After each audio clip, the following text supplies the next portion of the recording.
지난주 미국에서 터져나온 경기 침체 공포가 확산되어 가면서 글로벌 금융시장이 요동쳤습니다. 7월 FOMC에서 금리가 동결되고 파월 의장이 언급한 9월 금리 인하 가능성에 환호하던 투자시장은 갑자기 큰 충격을 받았습니다.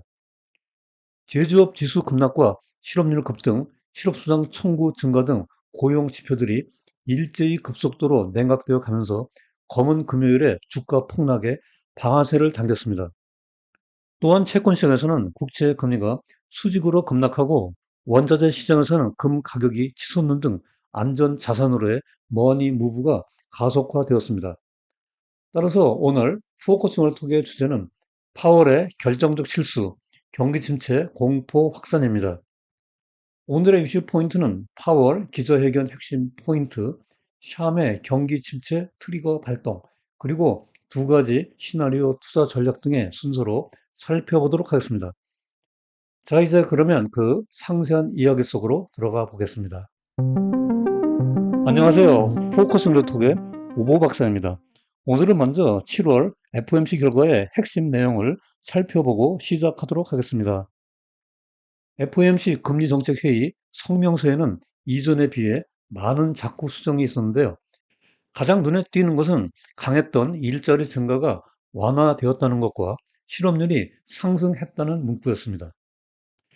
이에 대해 연준의 부대변인이라고 불리는 월스트리트 저널의 닉 티밀하우스 수석 경제부 기자는 연준이 9월 금리 인하 경로를 확보했다는 제목의 기사에서 금리를 동결했지만 중요한 정책 전환, 피벗을 예고했으며 한층 더 균형 잡힌 고용과 인플레이션 목표에 초점을 두게 되었다고 평가했습니다. 이어서 소개된 파월 의장의 기자회견에서 파월은 그 어느 때보다도 금리 인하에 대한 자신감을 보였는데요. 그의 핵심 발언은 다음에 네 가지로 요약됩니다. 첫째, 뉴욕 전 연방은행 빌 더들리 총재가 경기 침체를 피하기 위해 7월에 선제적으로 금리를 인하할 것을 촉구한 것이 잘못된 것이냐는 질문에 파월 의장은 그것은 어려운 판단이라고 일정한 선을 그었습니다. 그리고 금리 인하에 시간이 가까워지고 있으며 9월에 금리 인하 가능성이 있다고 본다라면서 근본 긴축 사이클에서 처음으로 구체적인 금리 인하 개시 시기를 적시했습니다. 둘째로 샴 법칙은 역사적으로 일어난 통계적인 규칙성이지 경제 법칙은 아니다라고 거리를 두면서 팬데믹 이후 경제 문법이 깨졌다는 점을 강조했습니다. 그러면서 경착륙, 즉 경기 침체에 대한 가능성을 일축했고요. 실제로 최초의 금리 인하가 50bp가 될 수 있느냐의 질문에 고개를 절레절레 흔들면서 부인했습니다. 넷째로 금년도 대선과 통화 정책에 관한 질문에 연준은 비정치적인 기구이며 우리는 어떠한 방식으로든지 정치적으로 엮이고 싶지도 않으며 그렇게 할 생각도 없다면서 연준의 정치적 독립성을 강조했습니다.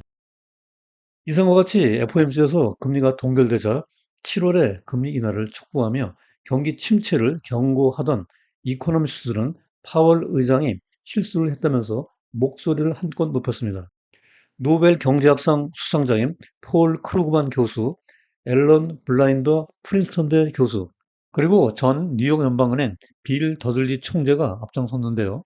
그들은 통화 정책의 시차, 인플레이션 목표 2% 근접, 고금리의 경제적 피해, 그리고 노동시장의 급속한 냉각과 실물 경제 악화 징후 등을 자신들의 주장에 대한 근거로 들었습니다. 7월 연준의 금리 정책 회의가 끝난 바로 다음 날 암울한 경기 침체 시그널이 나왔습니다. 바로 ISM이 발표한 7월 제조업 구매자 관리 지수 PMI가 46.8로 곤두박질 친 것입니다.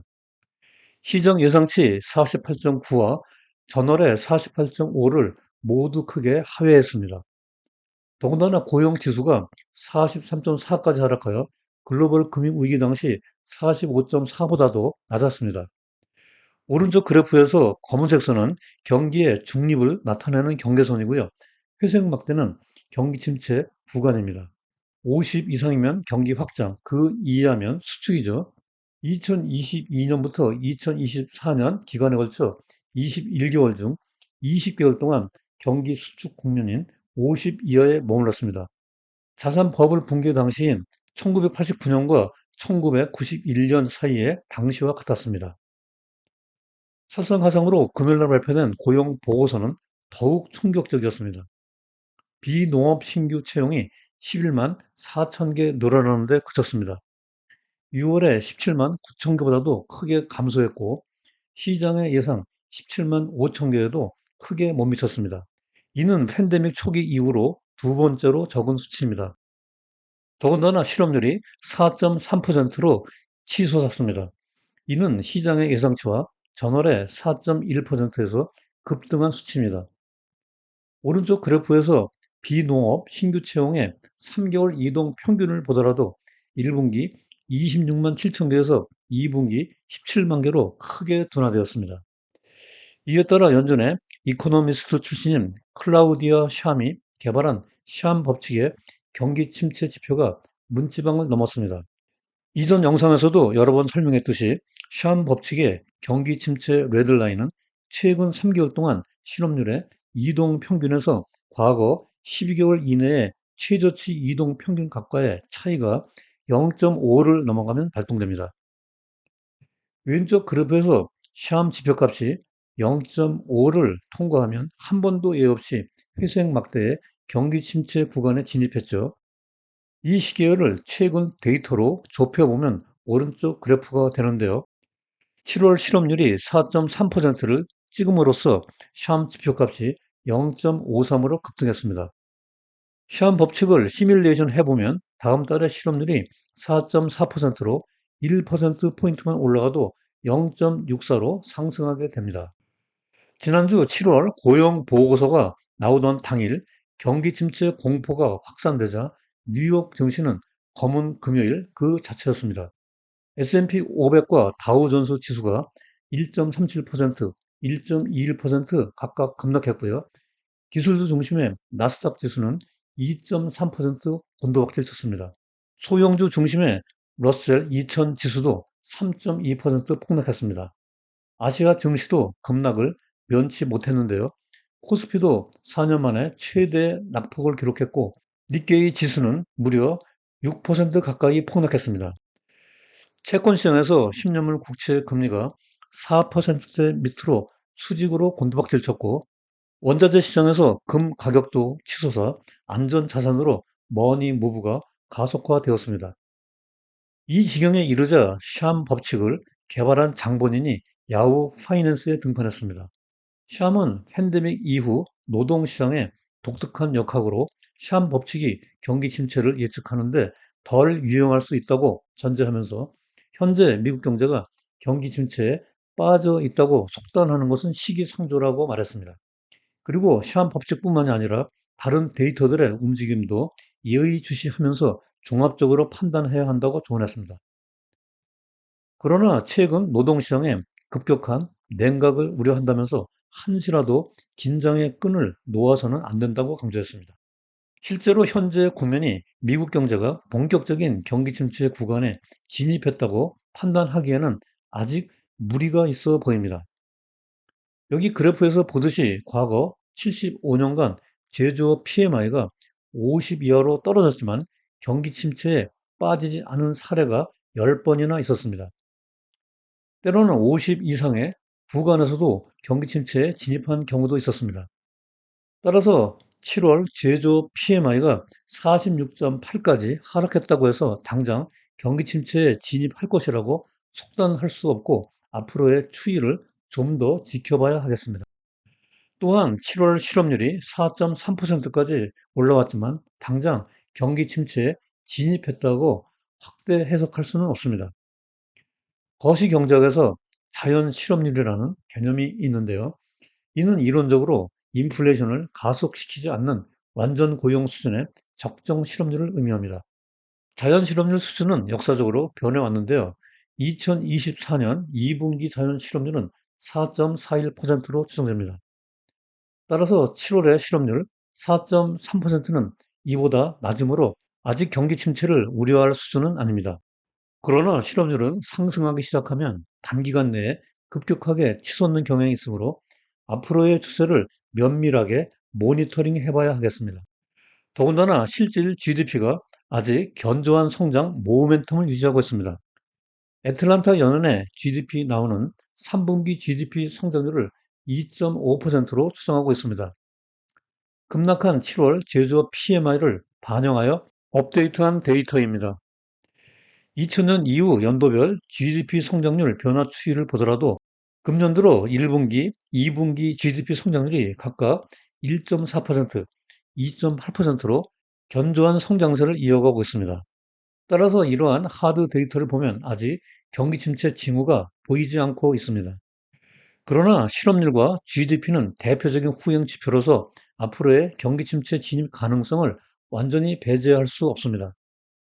따라서 향후 연준이 금리 인하를 할 때 그것이 경기 침체를 방어하기 위한 침체성 금리 인하인지 아니면 경기 확장을 지지하기 위한 보험성 금리 인하인지 그 성격을 구분해서 파악해야 합니다. 이러한 두 가지 시나리오에 따라 투자 전략이 크게 달라지기 때문입니다. 역사적으로 1980년대 볼커 시대 이후 9번의 금리 인하가 있었는데요. 그 중에서 침체성이 5번, 보험성이 4번 있었습니다. 연준의 금리 인하 1년 후 S&P 500 지수의 수익률이 침체성일 때 약 마이너스 15%, 보험성일 때는 약 플러스 10%를 각각 기록했습니다. 자산 구분별로 보면 침체성 금리 인하의 경우 주식 마이너스 20%, 국채 플러스 15%였고 반면에 보험성일 때는 주식 플러스 15% 이상, 국채와 회사채는 플러스 10% 내외의 수익률을 기록했습니다. 따라서 침체성 금리 인하의 경우에 포트폴리오는 주식 대 채권의 비중을 20대 80으로 구성하고 반면에 보험성일 때는 전통적 자산 배분 비율인 60대 40으로 유지하는 것이 바람직한 투자 전략이라고 할 수 있겠습니다. 한편 경기 침체 징후가 뚜렷할 경우 연준이 9월 FOMC 이전에 공격적으로 금리를 인하할 것을 촉구하는 목소리도 나오고 있습니다. JP 모건의 수석 이코노미스트인 마이클 페롤리가 대표적인데요. 그는 연준이 7월에 금리를 인하해 했었다고 전제하면서 현재 기준금리가 제약적 수준보다 100bp나 높다면서 노동시장 안정을 위해 9월 이전이라도 우연관리 측면에서 금리 인하 조치를 단행해야 한다고 주장하고 있습니다. 만일 이것이 안 되면 이달 말경 잭슨홀 컨퍼런스에서 파월 의장이 금리 인하에 대해 더 많은 힌트를 주어야 할 것이라고 주문하고 있습니다. 자, 이제 오늘 영상의 끝 순서로 주요 내용과 시사점, 그리고 투자자 관점에서 유의사항을 포커스 포인트로 정리해 보도록 하겠습니다. 첫째로 월가의 이코노미스트는 7월 FOMC 금리 동결로 파월 의장이 결정적인 실수를 했다고 보고 있다. 통화정책의 시차, 목표 인플레이션 2% 근접, 고금리의 경제에 대한 폐해 심각, 그리고 노동시장의 급격한 냉각 등을 그 근거로 들고 있다. 따라서 경기 침체의 선제적 방어를 위해 9월보다 7월의 금리 인하가 더 효과적이었다고 보고 있다. 둘째로 이에 따라 경기 침체 공포가 확산되면서 글로벌 금융시장에 큰 충격을 주었다. 뉴욕 및 아시아 증시에서 주요 지수가 폭락하고 안전 자산으로의 머니 무브가 가속화되었다. ISM 제조업 PMI, 비농업 신규 채용 급감, 실업수당 청구권 증가 등이 강력한 경기 침체 시그널을 보냈고 실업률이 급상승하여 시한 법칙에 트리거가 발동되었다. 셋째로, 그러나 미국 경제의 경기 침체 속도는 시기상조라는 의견이 지배적이다. 제조업 PMI 데이터에는 역사적 예외가 많았고 실업률이 자연 실업률 범위 내에 있으며 실질 GDP 성장 모멘텀이 유지되고 있기 때문이다. 하지만 침체성 또는 보험성 두 가지 금리나 시나리오에 대비하여 다양한 경제 지표를 분석하고 각각의 경우의 수에 대비한 포트폴리오 구성과 투자 전략으로 리스크 관리에 만전을 기해 나가는 것이 필수적이라고 정리할 수 있겠습니다. 본 영상 시청 후 블로그 우보의 경제나무에 들어가면 전체 방송 대본 스크립트를 읽어볼 수 있습니다. 영상에서 놓친 구체적인 데이터 확인과 복습용으로 많이 활용해 주시기 바라고요. 영상 업로드 몇 시간 후 댓글에 바로가기 링크를 걸어 놓겠습니다. 마지막 삼복 더위에 각별히 건강 관리에 유의하시고요. 오늘 영상이 도움되었다면 구독과 좋아요 부탁드립니다. 다음에도 여러분들의 글로벌 경제 지식을 넓히고 투자 생활에 힘과 도움이 되는 더욱 유익한 영상으로 또다시 찾아뵙겠습니다. 오늘도 끝까지 시청해 주셔서 대단히 감사합니다.